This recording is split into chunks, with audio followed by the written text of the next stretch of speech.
The story opens with the young settler woman, a resilient yet fragile figure, exposed to the unforgiving desert landscape. Her clothing is worn and tattered from the long journey, dust covering her hair and face. The desert stretches endlessly around her, a vast sea of burning sand and jagged rocks, with the relentless sun above making the very air shimmer with heat. Her twin boys, no more than a few days old, rest in her arms, swaddled in thin, inadequate cloths. She knows that the caravan left her behind not out of malice, but from sheer desperation. Food and water were scarce, and her infant's cries and frailty slowed the group. In that brutal moment, survival for the many outweighed mercy for the few. Despite the overwhelming hopelessness, the woman's determination is fierce. She speaks to her babies softly, telling them stories about their father, their home, and the land they were meant to inherit. Her voice is almost a talisman against despair, a lifeline to both her children and herself. Every step she takes is agonizing. Her feet are blistered, her mouth parched, and the sun burns her skin like an unrelenting fire. But she understands that the desert's cruelty is absolute. Any pause could mean death for her and her twins. Each hour becomes a test of willpower and stamina. Water is her first and most pressing concern. She searches desperately for any sign of a stream or hidden spring, even considering succulent plants or cactus as potential sustenance. Despite the risk of poisoning, hunger gnaws at her relentlessly, but dehydration is deadlier. She rationed the small amount of water she had, giving more to her boys than to herself, sacrificing her own strength in an instinctive act of maternal protection. Her body weakens, but her mind remains alert, constantly scanning the horizon for signs of life, a tree, an animal, or any shadow that might offer shelter or water. The woman also confronts psychological torment. Memories of home, family, and the caravan's betrayal haunt her. She recalls the voices of those who abandoned her, their eyes a mixture of pity and judgment. Shame and despair swirl around her, but she converts them into motivation. She whispers promises of survival, repeating them like a prayer. "We will make it. You and I will live. We must live." Her bond with her babies deepens with every step. Each coo, each tiny grasp of her finger reinforces her purpose. She begins to visualize them growing, walking and speaking. A future she refuses to surrender no matter how unbearable the present becomes. Physical challenges compound the psychological strain. The desert sand burns her palms when she tries to crawl or dig for any shelter. The sun blinds her, creating illusions of water where none exist, mirages that tempt her to make exhausting detours. Sandstorms sweep across the desert at irregular intervals, pelting her with grit and forcing her to shield her children with whatever cloth she can find. She constructs a small makeshift shade using her shawl and some driftwood she scavenges from the desert floor, protecting the babies as best as she can from the scorching sun. Night brings no relief. The temperature plummets and she huddles close to her twins, using her body heat to fend off freezing cold while simultaneously worrying about snakes, scorpions, and other nocturnal predators. Her maternal instinct drives her ingenuity. She fashions a crude cradle from stones and branches to keep the infants off the sand. She collects dew from rocks in the early morning, drops by drop, providing precious hydration for the babies. She sings lullabies she remembers from her childhood, both to soothe the twins and to keep herself awake, alert, and sane. Each action, no matter how small, carries immense significance. She must balance her own energy reserves with the needs of her infants. One wrong choice could mean death for all three. The desert becomes more than just a physical obstacle. It becomes a character in her story. Its endless horizon mirrors her isolation, its merciless sun her suffering, its sudden storms her unpredictability. But it also sharpens her survival skills, forcing her to read subtle cues in the environment. The direction of birds, the shadow patterns that indicate water, and the small signs of animal tracks that might lead to food. She begins to understand the desert's rhythm, learning when to rest, when to move, and how to conserve her energy while still pressing forward. Every survival skill she gains is learned in tandem with protecting her fragile newborns, making the lessons both urgent and deeply personal. As exhaustion sets in, the woman experiences hallucinations, a cruel blend of fear and hope. She imagines voices calling her name, glimpses of trees and streams that vanish as she approaches, and occasionally, the feeling of someone else's presence watching over her. These illusions, while tormenting, keep her from succumbing to complete despair.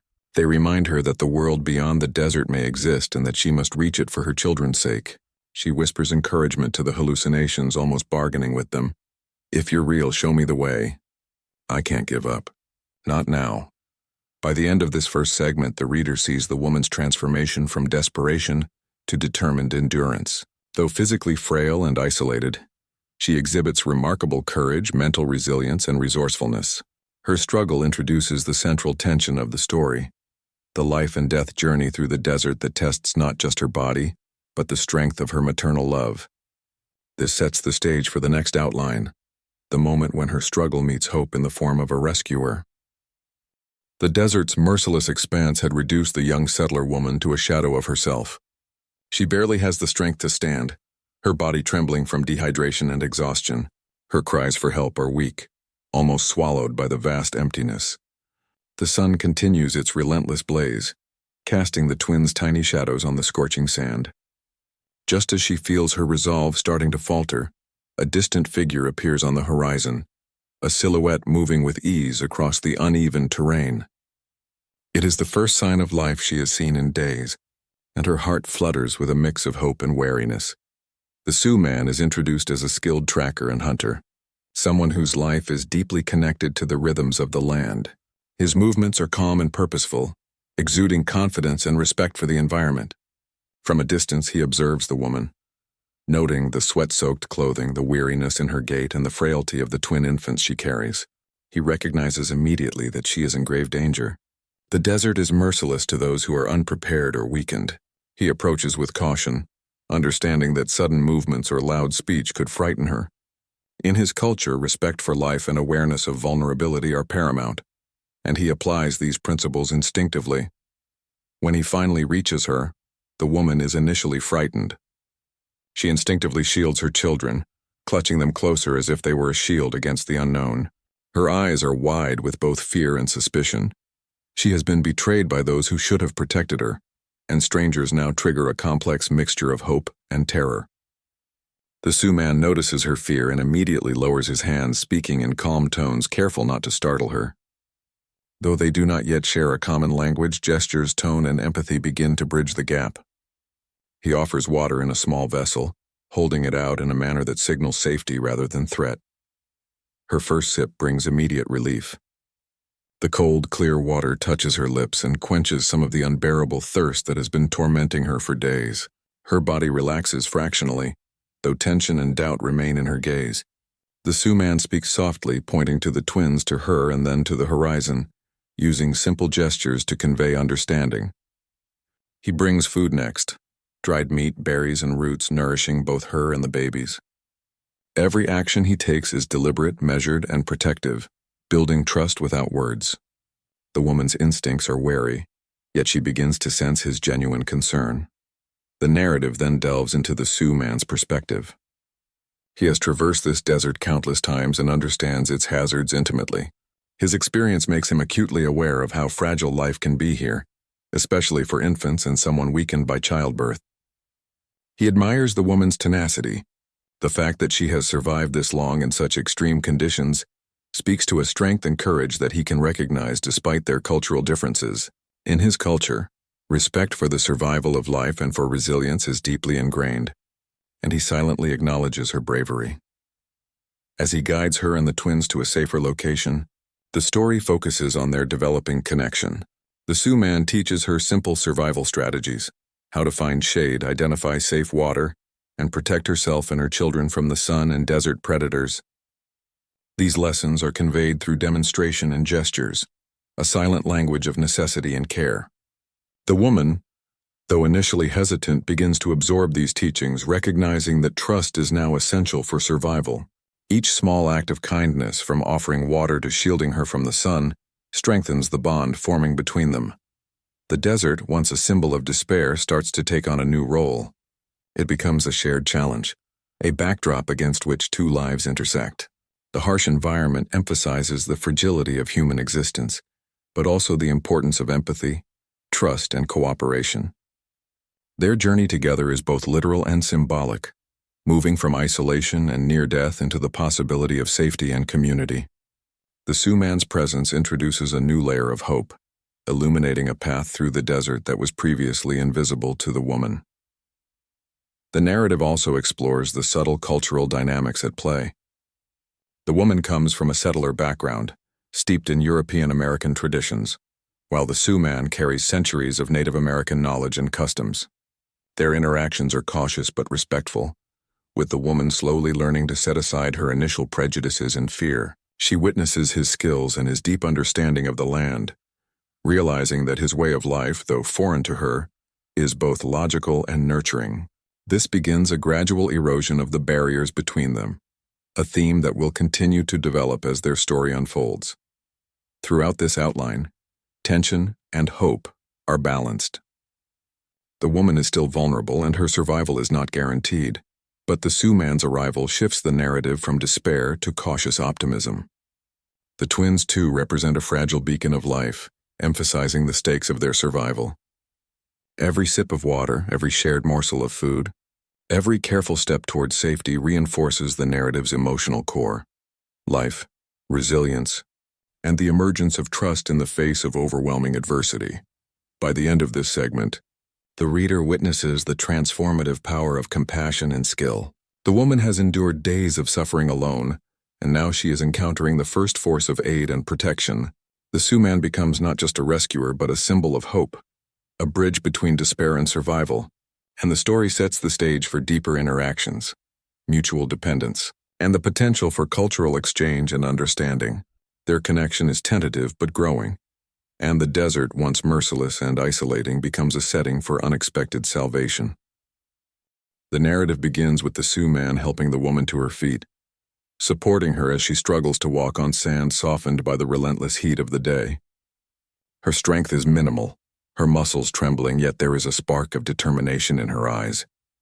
The twins, swaddled in soft cloth, rest against her chest, their tiny hands occasionally grasping at her fingers. The Sioux man moves with ease, guiding her carefully across dunes and rocky stretches, stopping frequently to let her rest. Every step is a careful balance between urgency and patience, as he understands that overexertion could be fatal to both the woman and her infants. As they move, the Sioux man demonstrates simple survival techniques. He points to plants and roots along the path, showing which are edible and safe and which might be poisonous. His gestures are precise, almost ceremonial, and the woman observes intently, realizing that her survival now depends on learning and adapting.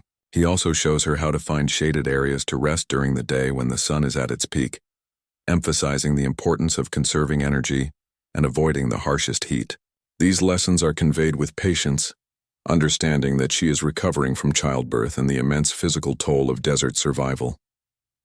Water remains a critical concern, and the Sioux man guides her toward a hidden spring, partially concealed by rocks and brush. The spring is modest but sufficient to quench their thirst and hydrate the infants. The woman kneels by the water, cupping it in her hands and letting it wash over her face, a moment of relief and almost spiritual cleansing. The Sioux man teaches her how to filter water using natural materials, ensuring that it is safe for consumption and preventing illnesses that could threaten their fragile lives.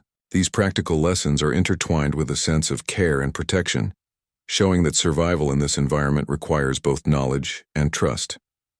Shelter becomes another focus of their journey. Using branches, rocks, and large leaves, the Sioux man demonstrates how to create a basic shade structure that protects against the sun and wind. The woman participates, initially clumsily but with increasing confidence, and begins to understand the rhythm and logic of the desert environment. She starts to feel a sense of accomplishment and empowerment. Each successful task reinforces her agency and reduces her fear. Meanwhile, the twins, once frail and restless, respond to these safer, more stable conditions with quiet contentment, their cries softening and their small bodies gaining strength. The journey is not without challenges. The desert tests their endurance with sudden sandstorms, extreme temperature swings, and the ever-present threat of desert predators. During these moments, the Sioux man's experience is invaluable. He instructs her to use natural features for protection, hollowed-out rocks, clusters of bushes, and depressions in the sand, and shields the twins whenever danger is near.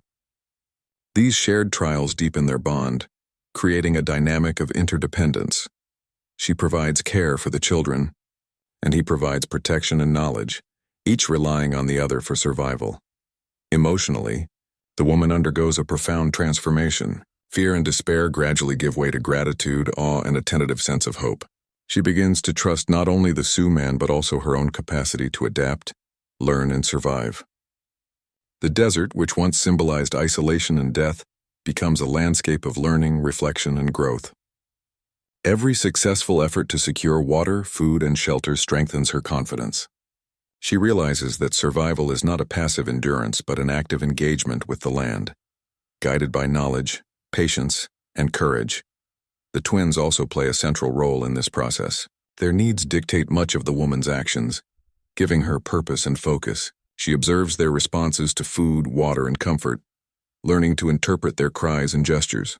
This attentive care reinforces her connection to them and provides a daily source of motivation to continue despite exhaustion.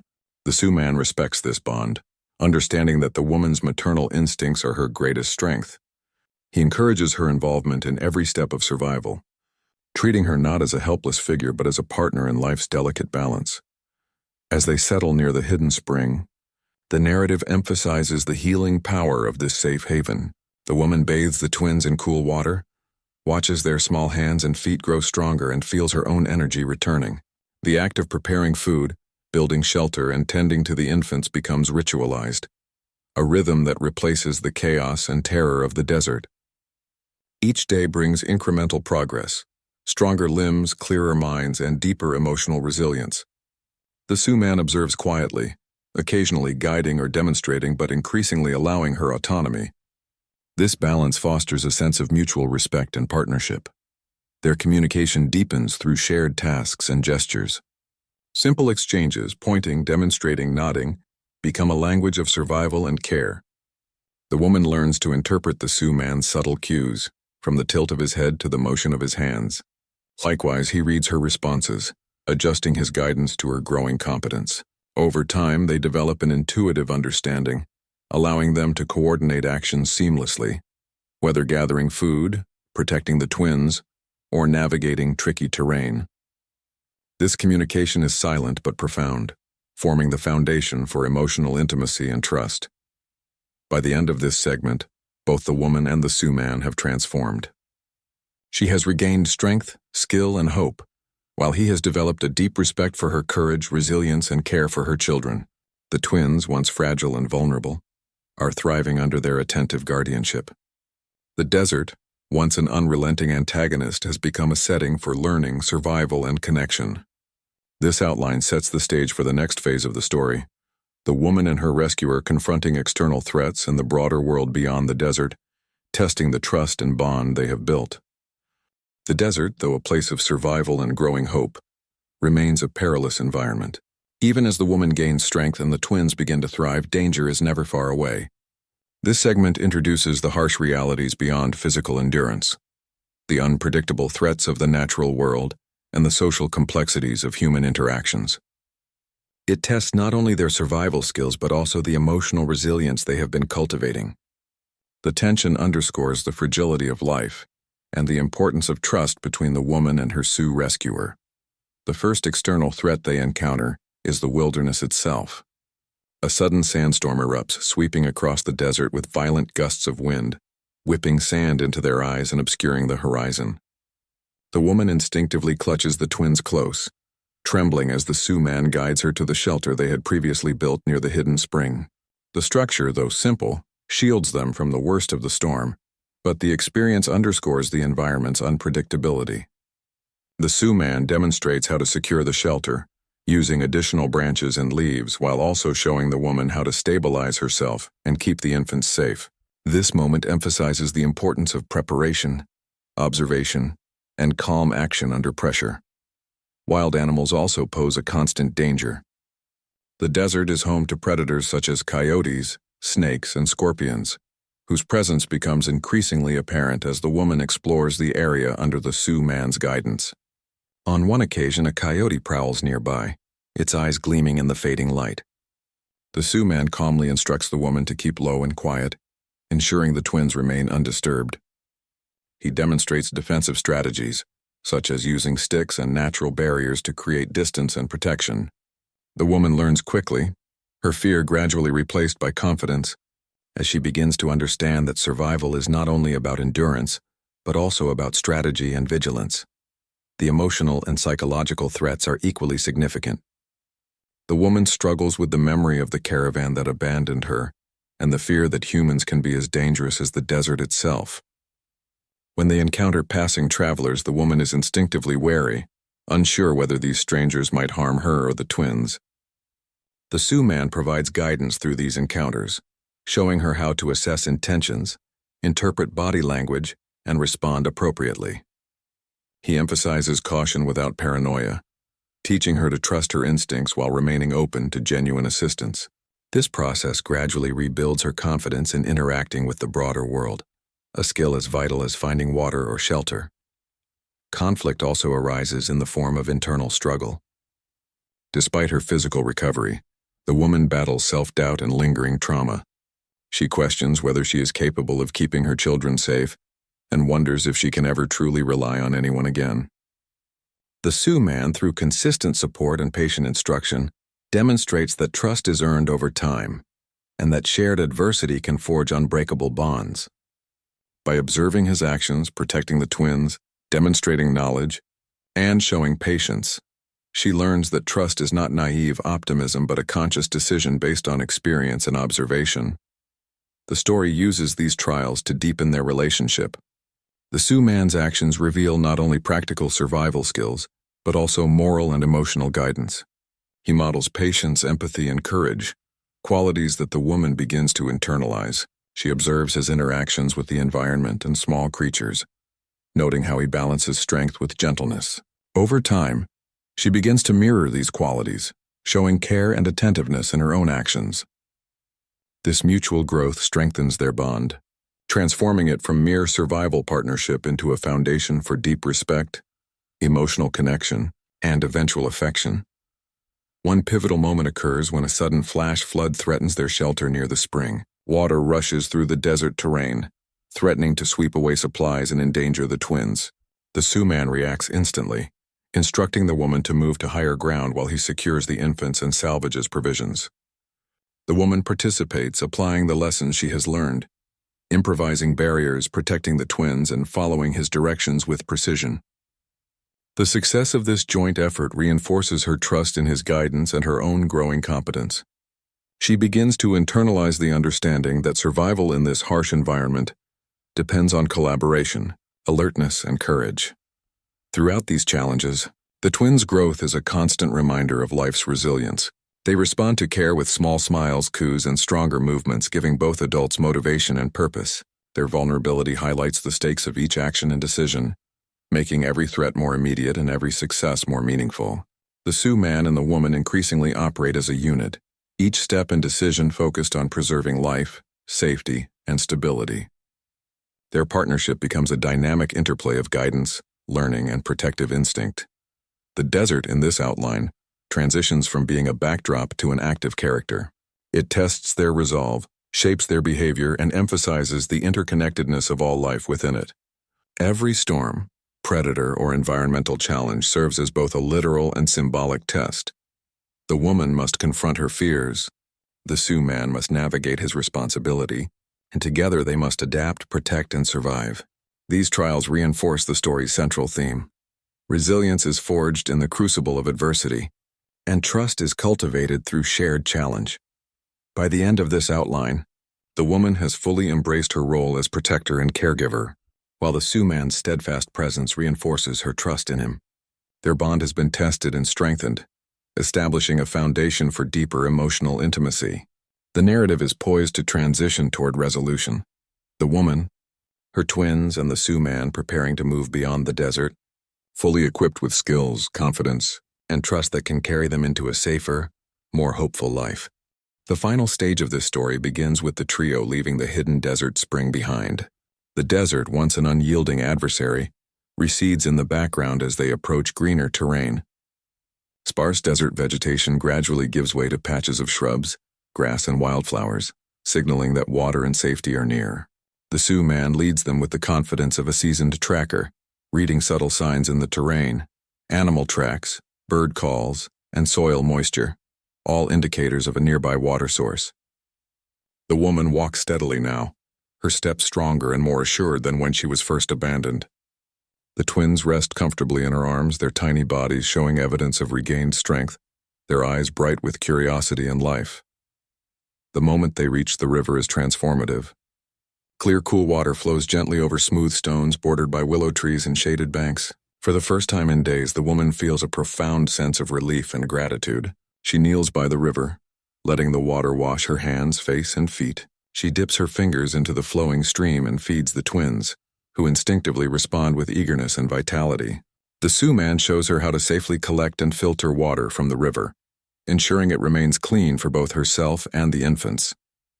The setting symbolizes renewal, life, and safety, contrasting sharply with the harsh desert that had threatened their survival. As they settle near the river, the Sioux man and the woman work together to establish a more permanent shelter. They construct a small, sturdy cabin using fallen branches, brush, and mud, integrating it naturally into the landscape. The woman's newfound skills are on full display. She helps gather materials, weaves makeshift bedding, and organizes the shelter to accommodate the twins.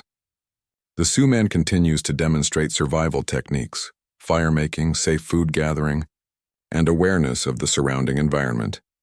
But he increasingly allows the woman autonomy, trusting her judgment and ability to act.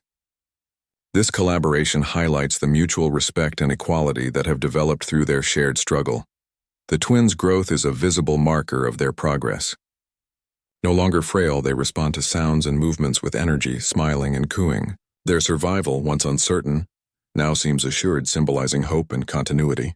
The woman's maternal instincts, previously tested to the brink of exhaustion, are fully expressed. She bathes the infants in the river, talks to them, and teaches them small skills: how to grasp, observe, and interact with the world around them. Each smile or grasp of a finger reinforces her sense of purpose, pride, and accomplishment. The Sioux man watches quietly, appreciating both the children's vitality and the woman's growth into a confident, resourceful caregiver. Emotional reconciliation and trust reach their peak in this outline. The woman, who began the story feeling isolated and betrayed, now understands the depth of human compassion and the transformative power of trust. She reflects on the Sioux man's actions, his patience, attentiveness, and unwavering protection. She realizes that survival was never a solitary act. It was built through partnership, shared knowledge, and emotional support. The Sioux man, in turn, respects her courage, determination, and maternal devotion. Their bond, forged in adversity, has evolved from mere survival cooperation into deep admiration, trust, and the seeds of affection. The narrative also touches on the bridging of cultural divides. The woman and the Sioux man come from very different worlds, yet their shared experiences have allowed them to understand each other beyond language and tradition. The woman learns to appreciate his deep knowledge of the land, his respect for nature, and his approach to life. The Sioux man gains insight into her resilience, ingenuity, and emotional strength. Their collaboration and mutual respect illustrate that connection can transcend cultural boundaries, particularly when forged through adversity and shared purpose. The final sections focus on the theme of hope and renewal. The desert, once a symbol of death and despair, is now a distant memory. The river and lush surroundings symbolize life, growth, and opportunity. The woman imagines a future for her twins in safety, learning from both her own experiences and the Sioux man's guidance. She envisions teaching them skills for survival, respect for the land, and the strength to navigate life's challenges. Each day becomes an opportunity to reinforce these lessons and to savor the fragile beauty of peace after hardship. The Sioux man's role also evolves from rescuer to partner. He continues to provide protection and wisdom, but the relationship is now reciprocal. The woman contributes equally to decision-making, care, and survival strategy. This balance underscores a central theme. Trust, respect, and cooperation create strength that surpasses individual ability. Their partnership is emblematic of the story's broader message. Human connection, empathy, and collaboration are as vital to survival as knowledge, skill, and physical endurance. The story concludes with a sense of closure and optimism. The woman sits by the river, twins in her lap, watching the sun set in hues of gold and crimson over the lush landscape. The Sioux man tends a small fire nearby, quietly observing but giving her space to reflect. The trials of the desert remain a part of their story, but they are now tempered by triumph, safety, and the possibility of a shared future. The emotional arc is complete. Despair has given way to hope, fear to trust, isolation to companionship, and survival to thriving. The resolution emphasizes the endurance of human spirit and the power of care and resilience. The woman, once abandoned and vulnerable, has not only survived but emerged stronger, capable, and empowered. Her twins, symbols of life and continuity, have thrived under her attentive care and the Sioux man's guidance. The Sioux man himself demonstrates the capacity for compassion, patience, and cross-cultural understanding. Together they embody a model of survival, cooperation, and emotional growth that transcends their initial circumstances. The story closes on a note of quiet promise. The desert is behind them, but its lessons endure. Trust, courage, and resilience are no longer abstract concepts but lived experiences, woven into the fabric of their new life. The woman, her children, and the Sioux man face the future with hope, skill, and a bond that ensures they are stronger together than they ever could have been alone.